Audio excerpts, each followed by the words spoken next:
मेरे पास जो आया था लड़का, उसका नाम अमित था। उसका असली नाम था अबू आमिर अंसारी। उसने अपने आप को अमित इंट्रोड्यूस किया था और अमित की पूरी फैमिली मुझसे मिली थी। उसकी पूरी फैमिली हिंदू इंट्रोड्यूस करके मिली थी मुझसे। छांगुर पीर बाबा से मेरी वर्ष 2019 में मुलाकात हुई थी चांदौलिया दरगाह में, जहाँ पे मैं गई थी। वहाँ का माहौल ही बड़ा अजीब था। वहाँ सिर्फ महिलाएं थी, उनका ब्रेन वॉश किया जा रहा था, उनको डाइवर्ट किया जा रहा था।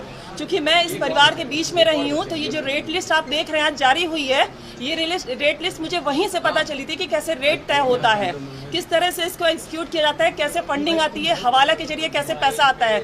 जो चीज़ मैंने एसटीएफ में बताई भी है कि आज भी वो फंडिंग जो धर्मांतरण एटीएस की इतनी बड़ी कार्रवाई अभी नहीं हुई जितनी होनी चाहिए। मुकदमा पंजीकृत होने के बाद 2 धर्मांतरण और कराए गए हैं, जिसकी जानकारी एटीएस को है ही नहीं। प्रशासन इस लेवल की जांच कर रहा है। आप एफआईआर उठा के देखो, जिसमें 9 नामजद हैं, लेकिन 4 की गिरफ्तारी होती है। एफआईआर कब की है? नवंबर 2024 की।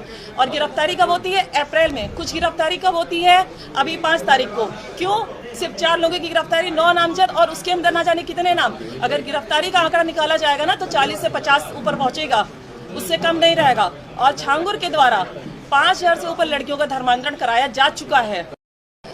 हम औरैया से आए हैं और 2019 में मेरी मम्मी को एक रुद्र शर्मा नाम का लड़का मिला था। कानपुर जब जा रही थी मम्मी, उसने कहा था कि एक छांगुर पीर बाबा हैं, वो तुम्हारे पति की शराब छुड़वा देंगे। तभी हम 2019 में बाबा से मिले भी थे। उन्होंने एक तावीज़ भी दी थी, हमें दुआ भी पड़ी थी। उसके बाद हम अपने घर पे भी आ गए।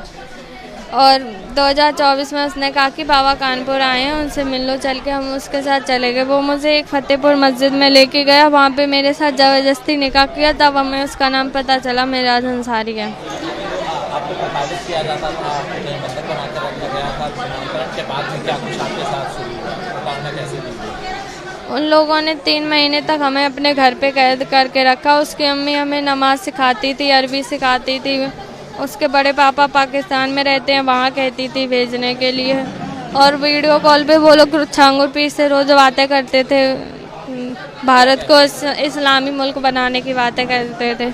उसका भाई अक्सर कहता रहता था कि 2047 तक ये मुल्क हमारा होगा।